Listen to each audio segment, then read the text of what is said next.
Forced to work from home by your employer? Laid off or feeling depressed at home? Do you want to make money working from anywhere? We'll show you how to do it from your couch. It's time for another episode of the Work From Home Show. Coming to you from their homes in Austin, Texas and Tampa, Florida, here are your hosts, Adam and Naresh. What up, homies, homegirls, homeboys, home trans? Welcome back to another episode of the Work From Home Show. I'm Naresh Issa, along with Adam Schrader. Good to be here. And again, we have a third guest, an awesome third guest. His name is Dr. Cass Ingram. And, you know, Adam, we tend to be bringing on these doctors more and more because that's what our listeners want. We're not a health show, but health and working from home go hand in hand. Is that correct? Yeah, I think so. I mean, you're kind of moving where your health is because, I mean, you're used to being in the office and having one thing, but now you have a totally different ability. You know, your time is freed up. What you can eat is freed up because, you know, you can choose it while you're at home. And so it's kind of a good time to figure out how to, you know, eat the best and do the best for yourself from home instead of the office. Yeah, well, today we have a man known as the Wilderness Doctor, Cass Ingram. He's the author of the best-selling book, The Cure is in the Cupboard, How to Use Oregano for Better Health. Dr. Ingram is one of the leading experts globally on oregano. He has written over 25 books on natural healing, as you know by now, or you should have kind of gotten the hint that I'm all about natural treatments and natural medicine. He is one of the leading experts on the health benefits and disease-fighting properties of wild spice extracts. And he now travels around the world promoting perfect health the natural way. So, Dr. Cass Ingram, welcome to the Work From Home Show. How you doing, gentlemen? You know, this natural thing, you can kind of understand. If you would just watch a pharmaceutical commercial, you might be frightened of your shadow. You only have to watch like half of it, right? Because the other half is just side effects. Yeah, because you might have had like one thing and then it says like you're going to get these 30 for the one, and it's just not a good trade-off. So that's why you have to go to the natural. Yeah, I love how one of them is just like, and you might die, so talk to somebody about it. That's a good kind of basis to start this discussion. The whole natural versus, I guess you can say, status quo or the system, big pharma. What got you into natural, and what has been your experience working for the system? Seemed to me that the idea that something I did would cause a fatality, I just found that to be unacceptable. I don't know, shouldn't that be it? When I had one patient that nearly died from, you know, this hydroxychloroquine they're talking about? Mm-hmm. Yeah. I prescribed a similar drug, and she just about died. And so I quit the pharmaceuticals my first year at practice. And I was getting some pretty good results with natural and vitamin therapy and just diet and exercise and just mental mind therapy and attitude. And so as I evolved in my practice, I kept looking for something natural that would work as well as drugs. That's kind of how I got into it. An unusual start. Were you in a larger practice when you first started? I was doing my own Dr. Ingram clinic. Okay. What was kind of the reaction with your colleagues whenever they saw you go that route? Not good. And first of all, they didn't like what I was doing, and they failed me in my internship, so I had to repeat 2 months. Oh, wow. Yeah, and then about 3 years into my practice, I got sick, and that's how I discovered natural medicines even more deeply, because I was trying to treat myself, and I discovered that oil of oregano because of that, actually. We'll get into that. And I got kind of cured from that. I was out of practice for about 4 years from the sickness. Wow. It was an IV needle, Nick. And anyway, when I went back into practice, lo and behold, after seeing Dick Smothers from the Smothers Brothers, and so I was starting to gear up to treat the rich and the famous, or whatever you call it. And I saw a patient that I wasn't too sure of. I didn't feel too confident about her, and I did it anyway. I thought, well, you know, I should treat everybody the same, and it doesn't matter who they are. And she turned out to be a government agent posing as a patient. and she set me up to. Then I ended up losing my license or giving it to them. I just couldn't stand the fight anymore. It was just silly. Like, we want to get him to charge us a lot of money so we can say he's a fraud. It was stupid stuff. It wasn't anything really, serious. Nobody got hurt, but they kept after me, and I finally gave up. I said, you know what? After spending $200,000 on legal fees, I take the license and do what you want with it. I'm going to be free. So I then went into the natural medicine wholesale. I invented a bunch of formulas. I wrote a bunch of books, and I said I'll fight back through different. That's why my colleagues, they don't say a word. They're afraid of their license, their pharmacy. I had a pharmacist tell me, I put him on a program. He had this horrible virus that's going around. It worked really well for him. He said, would you please tell the world what happened, but don't give my pharmacy, don't give my name. I'll lose it all if they find out that I'm a fan of the natural medicines. Oh, good. Wow.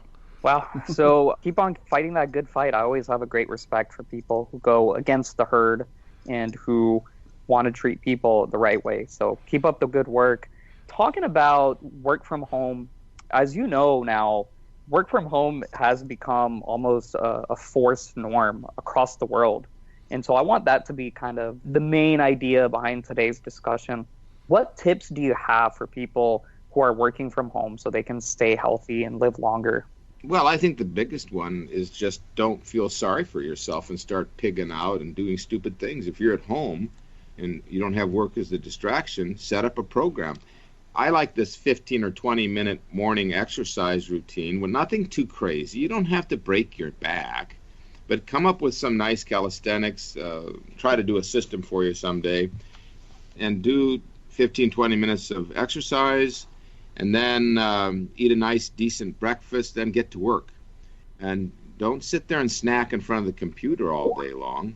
Wait until you have lunch, have a little lunch, go back to work, crank away, do your emails. Just take an upbeat attitude. And I would say take it as a blessing that you're home and you can relax a little bit and you can focus. You don't have the colleague interference syndrome. It seems to be a pandemic in America, Yeah, absolutely. That's one of the problems working in an office. And I'll just say, me personally, now that the gyms are shut down, my tennis group, my basketball group, my volleyball group, all these groups are shut down. And so I run for a mile. That's it. Just a mile. That's all you need. I try to do that every day. And the greatness of running a mile is you're using your entire body. You're getting out there. It's a great cardio workout. And the more you do it, the faster you go. So if you want to get done with it quickly, well, your time is only going to improve. So put in that. Right now I'm running my mile in probably 8 or 9 minutes. Put in those 8 or 9 minutes. Let's just say 15 minutes, just getting ready, putting on your shoes. Just put in that simple 15 minutes every day. Run a mile. You just run around the block. That's it. That's right. And if you don't like running, you can go for a brisk walk. You can choose either one. And they're both extremely effective. There's a book written, How to Live Long and Stay Well. In 1910 it was written, and they found out that the villagers who went for an hour and a half lived the longest, walking. And the ones that went for a half hour every day lived pretty good.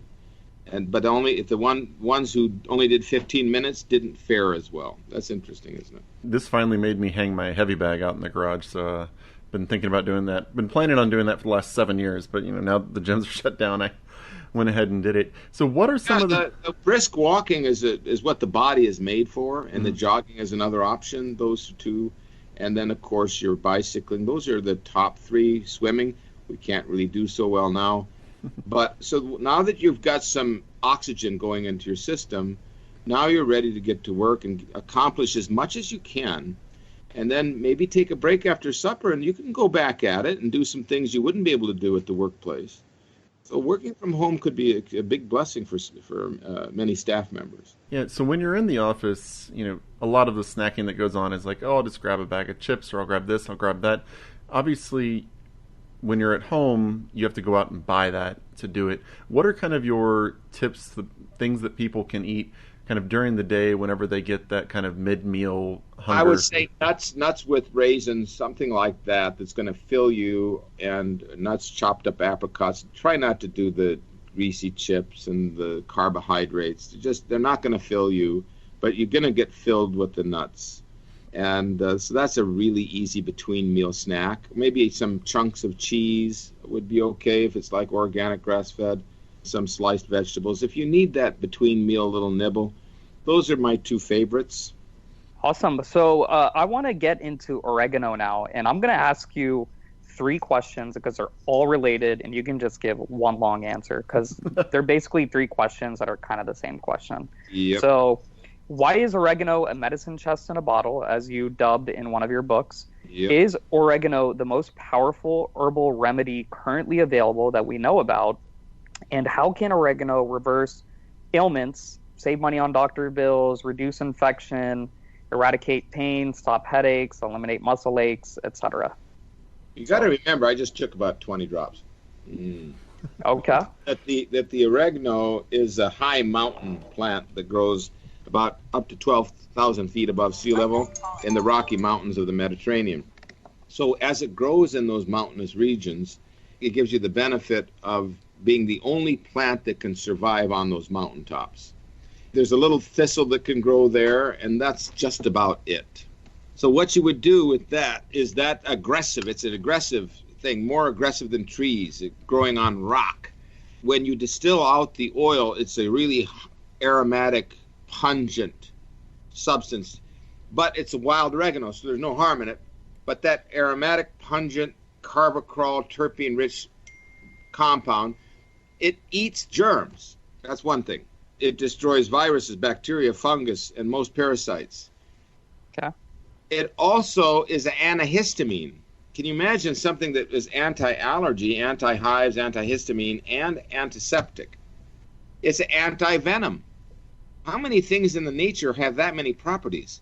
Any kind of a spider bites, and that's been known since ancient Greek. Scorpions, snake, or you won't get that very often. Hornet, bee stings. It's anti-sunburn. It's anti-inflammatory, and it has morphine-like properties, so that if you rub it on a bruise or a sprain or a damaged area, you're going to get relief. That's a lot of properties for one thing. So that's why it's a medicine chest, because if you can use it topically for a cut or a sprain or a bruise or an injury or a sunburn or a burn from a hot scalding in the kitchen, and you can use it for any germs, cold or flu, bronchitis, sinusitis, that's a lot. And then you could use it to shut down an allergy reaction. Maybe you're allergic to peanuts. Maybe you're allergic to life itself, food, who knows what. And you have a reaction. And you could take the oregano and shut it down. So as far as getting oregano, like where can our listeners get oregano? Is it just available at the grocery store? How can do they take drops of it, pills?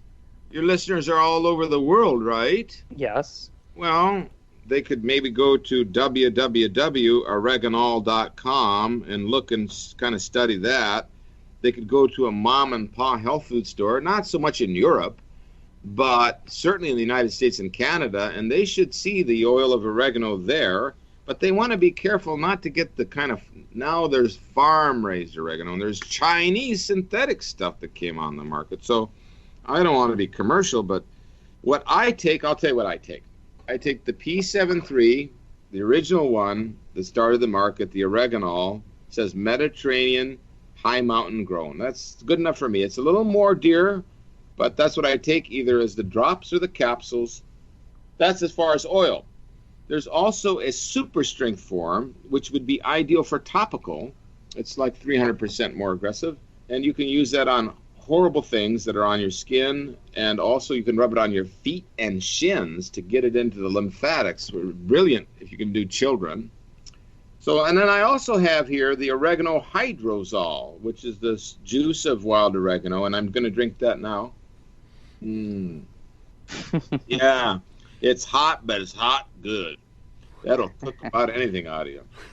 And that's wild oregano at the best. The hydrosol and the, what's called, anyway, whatever it is. Now, do you get any of these benefits from just like the dried oregano put in food, or is that just not anywhere near enough? Well, you would if you went to Greece or Turkey or something and you picked it yourself, or you went to a store and you could get the bunches.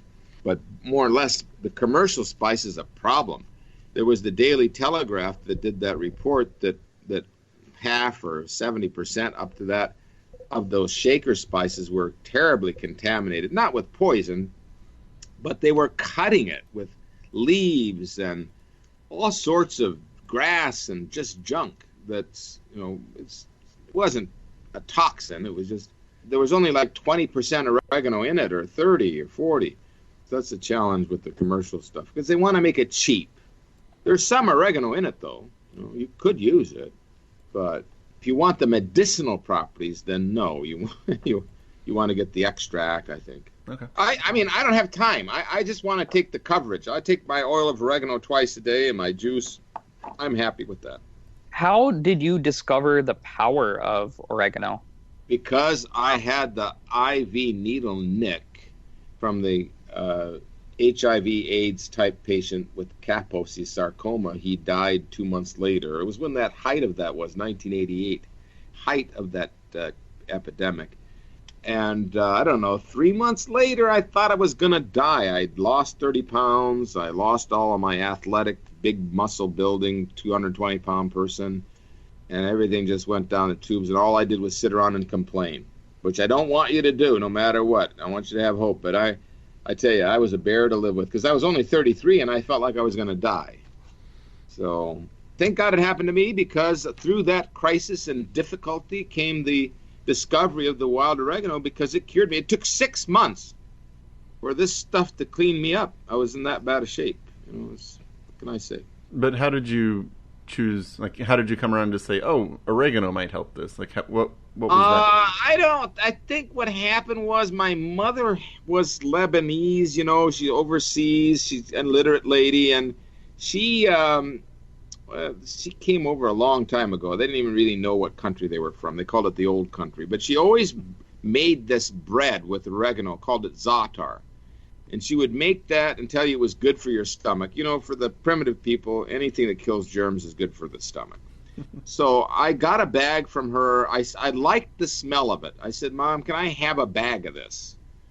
And it had Arabic writing and stuff on it. And it was this combination of oregano and Rus Courier. It's on the market now called Oregamax. Anyway, so that's what I had. And I noticed that I felt better. And then a good friend of mine who was taking care of me as I had no work and I was staying in her home, she said, I've seen oregano oil in Turkey in the souks. I'm going to call my friend.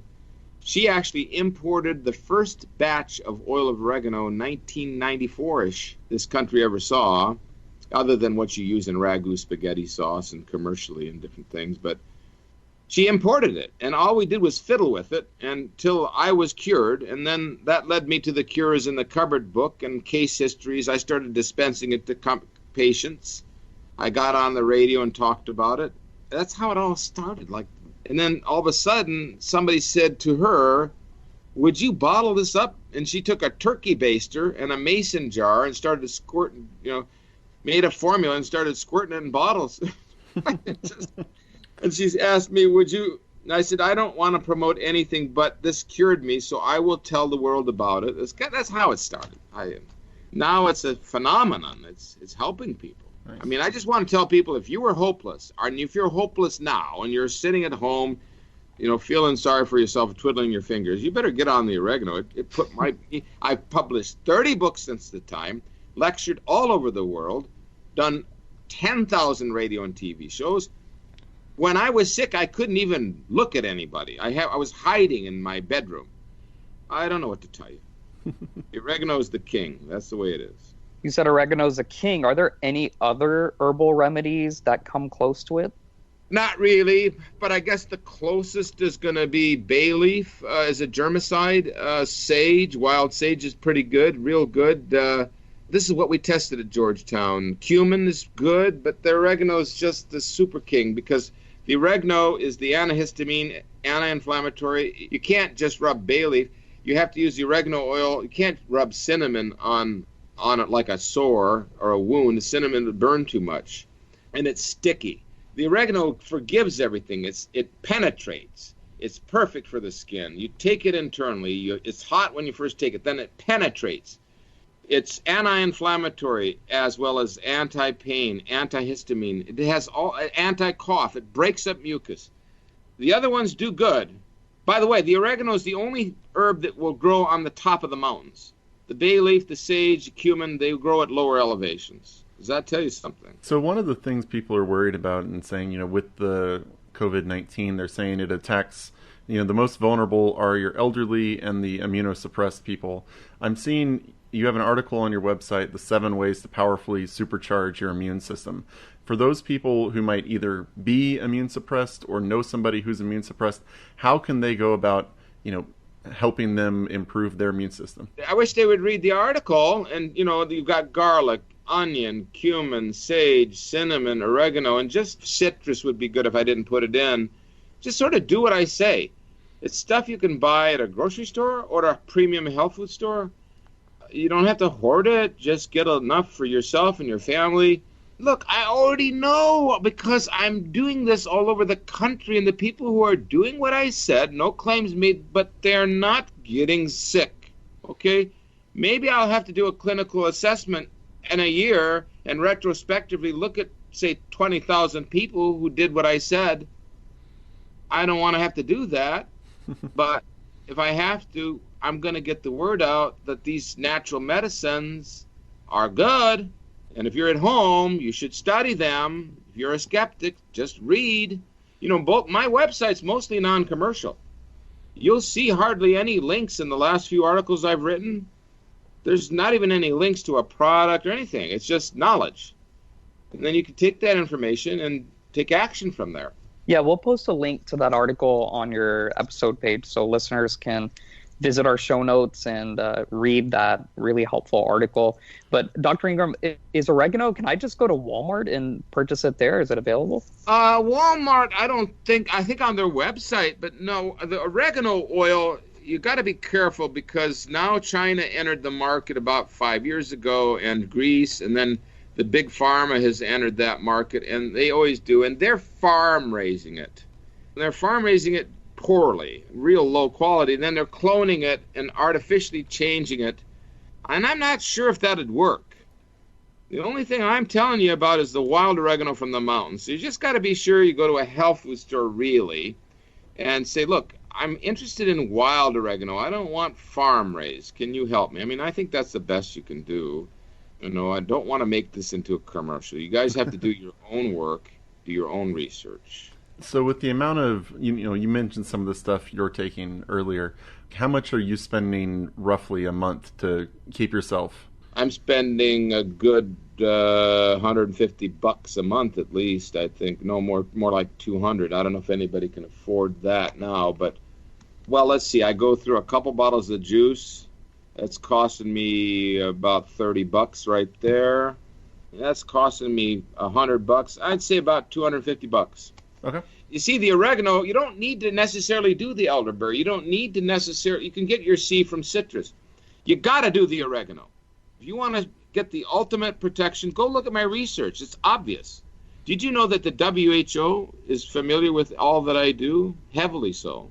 And did you know that the WHO has been privately researching various antivirals? They've come to the conclusion that there is only one. In fact, they tested a number. There was only one that they found that destroyed the viruses, especially this one. I don't want to get into too much controversy, but the rage this right now, it was, guess what? I'm going to guess oregano. Yeah.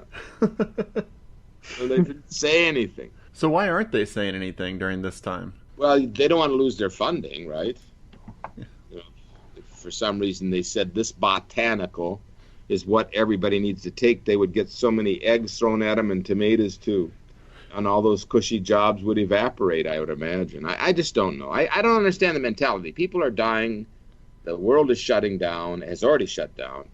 Look, if you could find something, I don't care if it was cinnamon or if you could find something, in this case it really is the oregano, that you could go in to the hospitals. In fact, I have hospitals that are covering their nurses with a bottle of this stuff.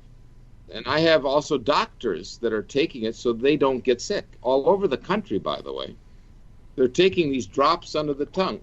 Well, I guess I have to tell you, you're going to harass the show. Okay, so I'll tell you what I'm taking. I'm taking the wild oregano P73, says healthy immune support. I'm not going to take anything else because I don't know anything else. I know this is wild. I know it's from the mountains. I know the villagers who pick it because I've been there. So that's a dependable, reliable for you. You can definitely get the quality there. And I'm taking the juice of oregano. I am hammering that pretty good. I don't want to make it too complicated. It's just a couple of things that aren't that expensive that you could buy. And then you could buy some cinnamon.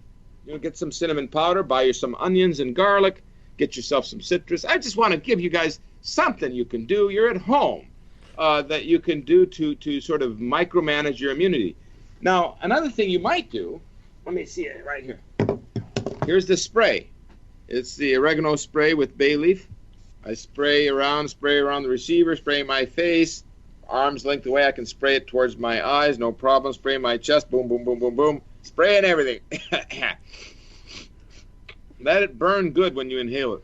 I mean, how can anything grow with this stuff around? So I use a lot of that. That's about it. And I'm a busy guy. I don't have time to sit around and measure out 200 pills, right? So whatever. Dr. Ingram, shifting gears to a couple of different topics. Well, let's talk about loneliness. But before we get to the loneliness, you brought up the word hoarding. And can you just kind of explain what's all this hoarding of toilet paper? Like, I don't really quite understand it. I understood that somebody online said that the brown cardboard liner inside is made in China, and so we're going to not have any toilet paper left. And we're an oral anal society. We're screwed up, and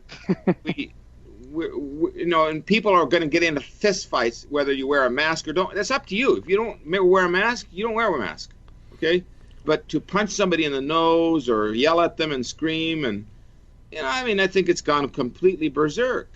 So I would say you got to take a lighthearted attitude on this one. This is almost insane. You got to recognize that there's insanity going on, and there's a lot of selfishness. So that's what the hoarding is. It's like self-serving. If I'm going to get it, I don't care about anybody. What about a little old lady or somebody that needed just a roll of toilet paper? She can't even find it. I had somebody beg me because I'm sitting here at a company. She's, "Doctor, I have $5 left. Could I buy some toilet tissue?" I said, I'll go in the cupboard. Here, take 3 rolls. I never thought. I think it's a test of our who we are as humans. I really do. Because this virus is going to be dead. It's going to be constantly infecting some people, like H1N1. It seems to be related to industrial farms, so it's going to be a problem. But I drive down the streets and there's nobody there. I'm just looking around to see how many feet away somebody is from somebody else. I don't like what I'm seeing. So I want you to stay at home and relax a little bit, unwind, and take some precautions, sensible ones, and don't worry about it. Dr. Ingram, now talking about loneliness, working from home, it can be very lonely. Whether you're married or single, have kids, it can be a very lonely process. So what natural tips do you have to help fight that loneliness? The most natural thing is just talk to God. Just imagine, I don't care which God you worship, just imagine He's right there. Imagine somebody there, because if you get too lonely, you say, well, you know what? You say to yourself, I have company. And then the other thing you can do is there are certain things you can do for your mood. Let's face it, there's herbal medicine, and one of them is cannabis. Now, I don't mean go around smoking it until you turn purple. But there are now extracts, use CBD. There's a great one called Hempenol PM that we use for insomnia and for mood during the day. There's also royal jelly. Royal jelly will make you feel so good you won't feel like you need anybody. And ashwagandha, Indian ginseng, of course Siberian ginseng. There are what we call adaptogens that improve your mood. And there's the B complex. You ever hear that? Vitamins or foods that are rich in B vitamins thiamine is known as the morale vitamin. It's difficult to get depressed if you have sufficient B complex and if you don't eat the sugar. The sugar will throw you into a spiral faster than we can blink. And that's what happens. If people get depressed and lonely, they start hitting the chips and the sugar, the sweets, and you just don't want to do that. You could gain 5 or 10 pounds overnight just by hitting that carbohydrates. Don't go there. Then look in the mirror and you'll get more depressed. So just try to talk to yourself a little bit, talk to your creator or whatever. Just relax Don't fret over anything, and do not feel the worst catastrophe. I'll tell you what it is self-pity. You start getting into that, you've ruined yourself. Yeah. And I'm sure some people listening won't admit it, but you don't go there. I'm going to slap you down if you do. So what about the people who are currently working from home, but they think when this all turns around, I'm going to have to go back to the office? What kind of things should they be getting ready to? They have to do the oregano. Yeah. Is there anything else that they should be doing? And some super spreader or something happens, and they get contracting this. They end up in a hospital and end up on a respirator. Then you'll really be depressed. You got to protect yourself. Everything I said in my top 7 list, right? Mm-hmm. But again, you got to get yourself, invest in a bottle of the oil and take 5 drops a day, or take a capsule, something like that. It's not that complicated. I mean, I wish it wasn't so simple, but it is. It is. Great. Well, Dr. Cass Ingram, the wilderness doctor, author of the best-selling book called The Cure is in the Cupboard, How to Use Oregano for Better Health. Dr. Ingram, your website is cassingram.com, CASSINGRAM, cassingram.com. Anything else that you want to share? That I want the medical people too, the nurses, the doctors. I can't even stand the idea that somebody doing their duty drops dead.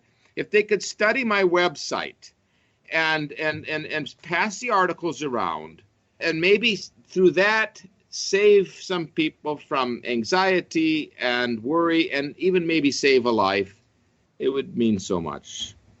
Awesome. Well, Dr. Ingram, thanks so much for coming on the Work From Home show. Awesome tips. Awesome. I took a lot of notes. I'm already looking on Amazon for different solutions, using Google to find some oregano and other herbs. So thanks a lot for those tips. Right, you can get some herbs, and if you can get that P73, then you'll get the premium oil. But yeah, there's spray. See what you can find, and you can buy some wild oregano for your cooking. That's all good stuff. Yeah. Sure. Thanks for coming on the show. We wish you all the best. Yep, you betcha. Bye-bye. And to all our listeners out there, thanks for tuning in. If you have any questions, reach out to us, workfromhomeshow.com, hello@workfromhomeshow.com. Get on our mailing list. And until next time, keep on working from home.